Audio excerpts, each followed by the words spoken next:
¿Cómo están, chicos? Buenos días. Continuando con el curso, estamos en el capítulo 19 y vamos a hablar de investigaciones y éticas de ISS cuadrado. Este capítulo está comprendido por tres tópicos. El primero de ellos que es investigaciones, el segundo que es categorías de crimen computarizado y el tercero que es ética. Bien, comenzando con el primer tópico, en algún caso a nosotros nos tocará realizar alguna investigación que requerirá realizar un análisis profundo de un evento.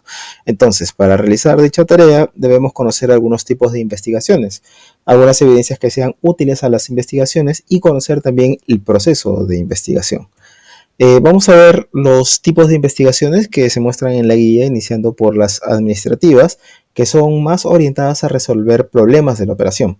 Es lo que se puede considerar como tareas rutinarias del equipo de operaciones, pero que merece enfocarse en la causa raíz de ese problema operativo. Las investigaciones criminales son realizadas por las autoridades y deben seguir un estricto proceso para que se demuestre el crimen cometido sin dejar ninguna duda. Esto significa que las pruebas presentadas deben ser tan convincentes que ninguna persona razonable pueda tener dudas sobre la culpabilidad del acusado. Las investigaciones civiles implican a los empleados o consultores externos. En este caso, al contrario del anterior, gana la disputa quien demuestre tener más peso en su evidencia para convencer a la corte de su razón. Ojo con las frases que están resaltadas en azul, por favor, en este slide. Las investigaciones regulatorias son realizadas por el gobierno o a quien éste designe. Estas agencias tienen la autoridad para investigar si las empresas o individuos cumplen con las leyes y regulaciones dentro de su ámbito de control. Las investigaciones de estándares requieren que la organización cumpla con los estándares que aplican a los servicios que brinda. Electronic Discovery o e-Discovery es el proceso de identificar, recolectar, preservar, revisar y producir información almacenada electrónicamente para su uso en investigaciones legales, litigios o auditorías. Este proceso se enfoca en datos electrónicos como correos electrónicos, documentos, archivos, bases de datos, mensajes instantáneos, grabaciones de audio y video, entre otros. Durante un proceso de e-discovery, las partes involucradas en un caso legal deben intercambiar información relevante en formato electrónico. Esto implica no solo localizar y preservar estos datos, sino también procesarlos para que sean accesibles y revisables, revisando la información confidencial si es que es necesario inclusive. En este caso, el demandado está obligado a compartir información relevante con el demandante. Ojo con eso. Como en la vida, también aquí las evidencias deben ser contundentes para demostrar inocencia o culpabilidad de cada una de las partes. Las evidencias que se utilicen son llamadas también artefactos, que incluyen diferentes tipos, no solo los documentos. También pueden ser servers, laptops y cualquier tipo de evidencia que ayude con el fin que se busca. En ese sentido, las evidencias que se utilicen deben tener tres características básicas para ser consideradas como tal. Las evidencias deben ser relevantes, deben ser materiales y deben ser competentes. ¿Por qué relevantes? Porque debe estar relacionada directamente con el caso. ¿Por qué materiales? Porque debe ayudar a probar un hecho. ¿Por qué competentes? Porque debe cumplir con las reglas legales para ser considerada válida. Con un ejemplo lo voy a explicar mejor. Imagina un caso de robo en una empresa donde un empleado es acusado de robar bienes de la compañía. Las imágenes de la cámara de seguridad que muestran al empleado llevando objetos de la empresa fuera del edificio son relevantes, ya que están directamente relacionadas con el robo.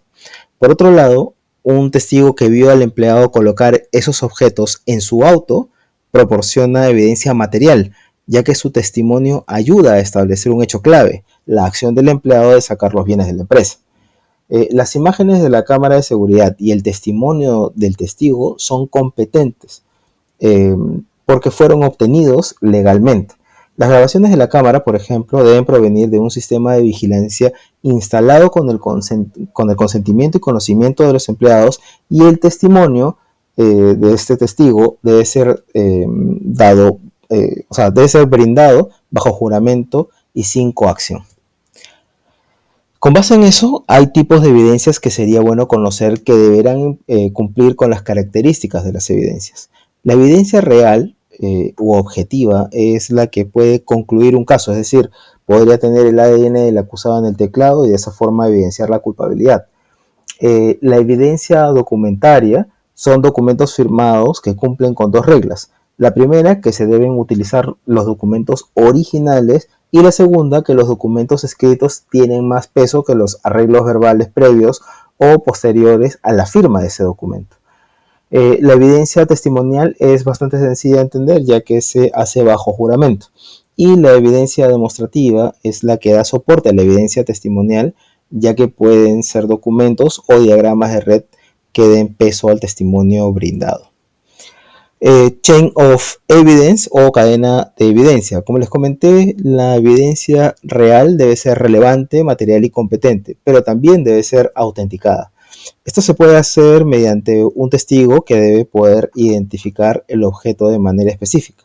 Este objeto es una prueba en un caso judicial, como un cuchillo, por ejemplo. Además, el testigo también debe asegurar que el objeto no ha sido manipulado o alterado desde el momento en que fue recogido hasta que se presenta en el juicio. Esto refuerza la confianza en que la evidencia no fue contaminada ni cambiada.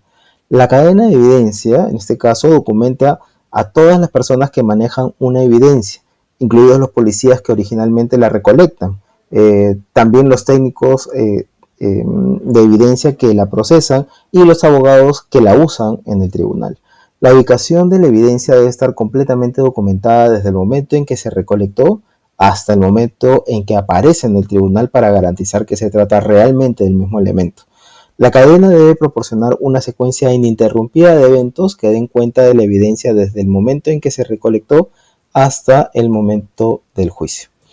La regla de rumores trata que cuando un testigo ofrece un testimonio en un tribunal, normalmente debe evitar los rumores o los chismes, lo que significa que no puede testificar sobre lo que otra persona le dijo fuera del tribunal, porque el tribunal no tiene forma de corroborar esa evidencia y tampoco la puede considerar admisible. Para realizar las revisiones de las evidencias, los analistas o responsables de hacer la revisión deben cumplir con 5 principios dictados por la IOCE. La IOCE, que es la International Organization of Computer Evidence. El primero de ellos es la legalidad. Las prácticas de investigación forense deben cumplir con todas las leyes y regulaciones aplicables para garantizar que la evidencia sea admitida en el tribunal y que los derechos legales sean respetados. Otro punto importante es la integridad, porque la evidencia debe ser preservada de manera que se mantenga la integridad de esa evidencia desde el momento de su captura hasta el momento en que se hace la presentación en el tribunal, evitando cualquier tipo de alteración o cualquier tipo de daño. La transparencia se menciona porque los procedimientos utilizados durante la investigación forense deben ser documentados de manera clara y completa para que otros la puedan revisar y puedan entender el proceso que se llevó a cabo. La competencia trata de que los profesionales que realizan la investigación forense deben tener las habilidades y conocimientos necesarios para llevar a cabo su trabajo de manera efectiva y precisa. Y finalmente, la cadena de evidencia trata de que debe mantenerse un registro detallado de cada persona que ha tenido acceso a la evidencia, así como el manejo de la misma para garantizar que no haya manipulaciones y que se pueda verificar la autenticidad de la evidencia, así como lo comenté en el slide anterior. Hay tipos de análisis forenses que se utilizan como los análisis de dispositivos de almacenamiento, que utilizan herramientas para obtener información de los discos duros en sectores donde se haya borrado la data. Luego de conectarse al dispositivo, el analista forense debe calcular un hash del contenido del dispositivo para luego generar una imagen forense. Luego se calcula el hash de esa imagen para estar seguros que es una copia fiel. En este tipo de análisis se utiliza el llamado Write Blocker, que es un dispositivo software que permite la lectura de datos desde un disco duro, pero no permite que se realicen cambios o se escriban nuevos datos en ese disco. En el análisis de memoria, al igual que en el tipo anterior, los analistas deben realizar un volcado de memoria y luego generar un archivo. A partir de ese archivo, deben calcular un hash que confirma que es una copia fiel del original. El análisis de red se basa en recopilar los logs de la red, ayudándose en herramientas existentes que hayan registrado el evento. Al igual que en los tipos anteriores, se calcula un hash de la información obtenida para que se trabaje con la copia. Para lo que es análisis de software, como lo indico en el cuadro, los analistas forenses pueden revisar código para buscar vulnerabilidades. Finalmente, para análisis de hardware, los analistas forenses deben tener bastante conocimiento especializado en hardware como laptops, equipos móviles, smartphones, tablets, etc. El principio de intercambio de Lockhart establece que todo contacto deja un rastro. En ciberseguridad, esto implica que un atacante siempre deje evidencia en los sistemas comprometidos o en la infraestructura que utiliza para realizar un ataque. Por ejemplo, en un ataque de cross-site scripting, un atacante usa su laptop, identificada por su dirección IP pública, para explotar una vulnerabilidad de este tipo, ¿sí? En un formulario de comentarios de un foro web. ¿Sí? Inserta un script malicioso para robar cookies de sesión de otros usuarios. Ese es el ataque. Los rastros, en este caso, incluyen un firewall que registra la dirección IP y los detalles de la solicitud sospechosa enviada a ese servidor web. Parte también de los rastros que deja puede ser en el mismo servidor web que almacena logs de la conexión, ¿no? Como por ejemplo la conexión con la IP de este atacante, a qué URL accedió, el payload enviado, ¿no? E incluso la fecha y la hora. Otro rastro puede ser una base de datos que guarda el payload como parte del comentario del atacante. Y por último, también podría ser algo que identifica al servidor del atacante que recibe y registra las cookies robadas, como las direcciones IP de las víctimas, ¿no? Que ejecutaron el script. Estos rastros permiten reconstruir un ataque, identificar al atacante y evaluar el impacto. Así es como el principio de Lockhart ayuda a rastrear y atribuir actividades a un atacante en un entorno de TI. El siguiente paso en una investigación es el proceso de investigación. Cuando se inicia un proceso de investigación, lo primero que debe hacerse es llamar a un equipo competente de analistas. El equipo debe ceñirse a las políticas de la organización, así como definir el alcance del trabajo que realizarán. El proceso de investigación está compuesto por 6 pasos de manera estándar. El primero de ellos es obtener la evidencia.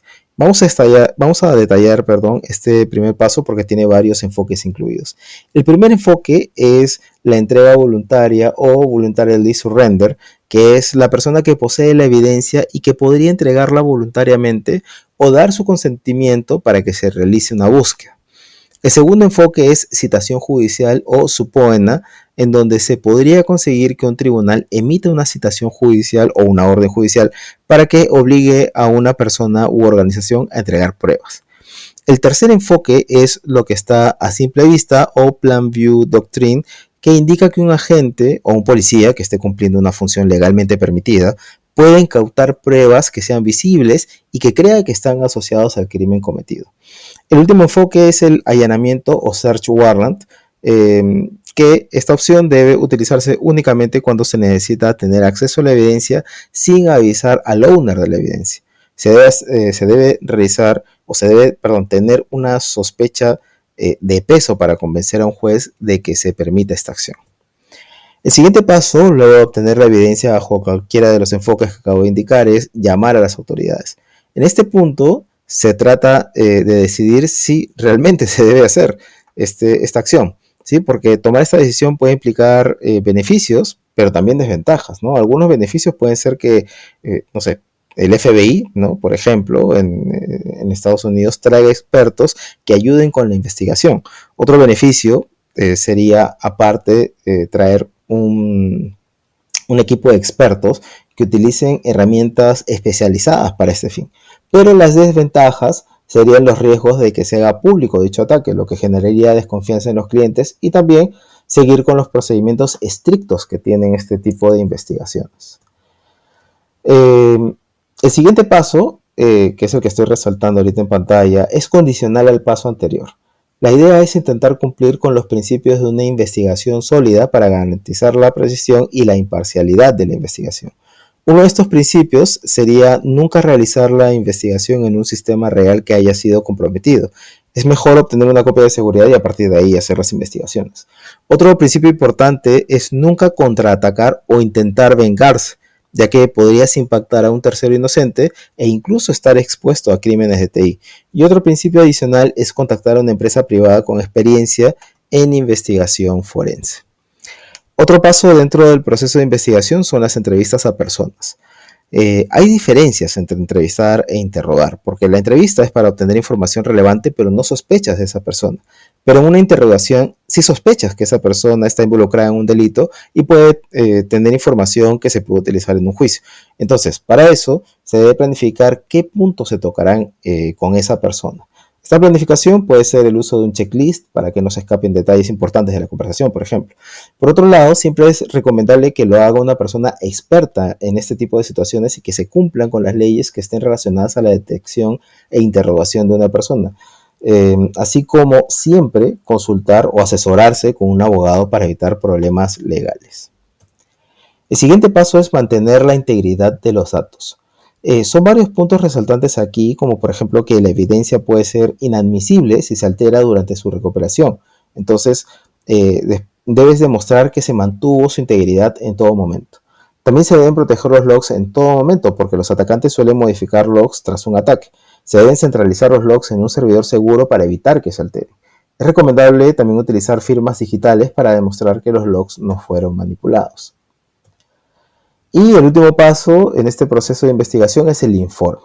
Puntos importantes aquí respecto al reporte final es que cada investigación debe generar un informe documentando todos los objetivos, procedimientos, evidencias y resultados.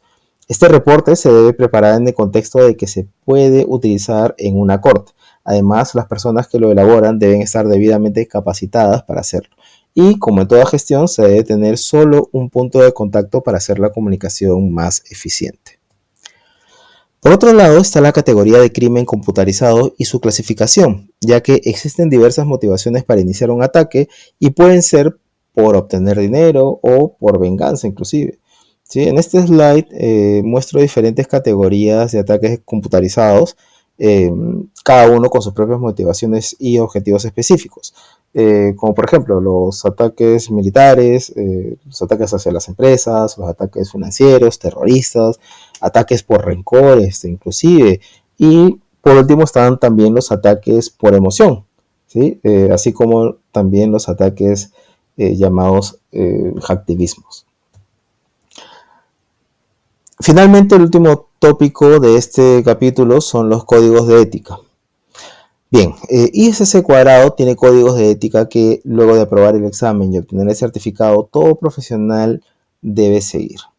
En general, debemos actuar de manera diligente. Sin embargo, el ISC Cuadrado solicita que los profesionales firmen este código de ética para emitir la certificación. Voy a nombrar en la presentación los cánones en inglés en este caso. ¿Ya? Además, también agrego en el cuadro quién o quiénes pueden realizar reclamos según el canon que se crea que ha sido violado por el asociado. Pero antes de eso, quiero empezar con el preámbulo de los códigos de ética, que son los dos que muestro en pantalla.